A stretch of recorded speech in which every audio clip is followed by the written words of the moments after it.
अस्सलाम वालेकुम दोस्तों, एक्सेल केयर में आपका स्वागत है। दोस्तों आज मैं जो आपको पौधा दिखा रहा हूँ इसको बोलते हैं अपमार्ग का पौधा। ये आपको किसी भी जंगल में आसानी से बहुत मिल जाता है, क्योंकि ये इस समय बरसात में खरपतवार के रूप में होता है, पैदा होता है, जो कि आप इसको उखाड़ कर फेंक देते हैं। लेकिन ये पौधा बहुत कमाल की चीज़ है। इसके 2 से 3 ऐसे फ़ायदे बताऊँगा मैं आपको जो कि बहुत ज़बरदस्त है। पहला जो फ़ायदा है वो है, जो लोग औलाद से महरूम हैं, जिनको औलाद नहीं हो पा रही है शुक्राणु की संख्या कम होने की वजह से, तो वो इसकी जड़ को उखाड़ लेंगे और आप इसकी जड़ को उखाड़ के सुखा लेंगे। जो सुखाने के बाद आपकी जो जड़ होनी चाहिए 100 ग्राम होनी चाहिए। 100 ग्राम की मात्रा में ही आप इसमें शतावर डाल लेंगे और दोनों को बारीक करके जो है अच्छे से पाउडर कर लेंगे। फिर इसमें आप जितनी मीठा आपने डालना चाहते हैं उतनी मिश्री मिला के इसको आपको लेना है। कैसे लेना है आपको उसको 10 ग्राम की मात्रा इसकी सुबह, 10 ग्राम की मात्रा शाम, दूध के साथ, गुनगुने दूध के साथ इसको लेंगे और बहुत ही जल्द आपको जो है औलाद देखने को मिलेगी।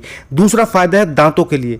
दांतों के लिए बहुत ही ज़बरदस्त चीज़ है ये। जिन लोगों के दांतों में दर्द रहता है, मसूड़े से खून आता है या फिर जो है दांत हिलते हैं, वो लोग इसका क्या करेंगे, आप जो है इसके पत्ते ले लीजिए और उनको उबाल लीजिए और उस पानी से इसकी आपको गरारे करने हैं। इससे आपके जो दांत हैं वो मजबूत होते हैं। तीसरा जो फ़ायदा है वो है, अगर मैं तीसरे फायदे की बात करूँ तो किडनी स्टोन के लिए बहुत ही रामबाण चीज़ है ये। इसकी जड़ को आप, ताज़ी जड़ को जो है आप पानी में घिस लीजिए और जो है फिर उसको पी जाइए। तो ऐसा आप कुछ दिन लगातार करने से आपकी जो किडनी के जो पथरी है वो टुकड़े टुकड़े होकर, ज़र्रा ज़र्रा होकर जो है बाहर निकल जाएगी आपकी। और इसके अलावा जिन लोगों को खुजली रहती है वो इसके पत्तों में जो है, इसको पत्तों से नहा सकते हैं। उबाल कर पत्तों को उबाल लीजिए आप और फिर उससे नहा लीजिए। कुछ ही दिनों में आपकी खुजली भी जो है गायब हो जाएगी। इसके अलावा जो अगला फ़ायदा है वो है, मुंह के अंदर अगर आपके छाले पड़ रहे हैं तो आप जो है इसके पत्तों को उबाल लीजिए और उसका गरारा करने से आपके जो मुंह के छाले हैं वो भी काफ़ी हद तक बहुत जल्दी ठीक हो जाएंगे।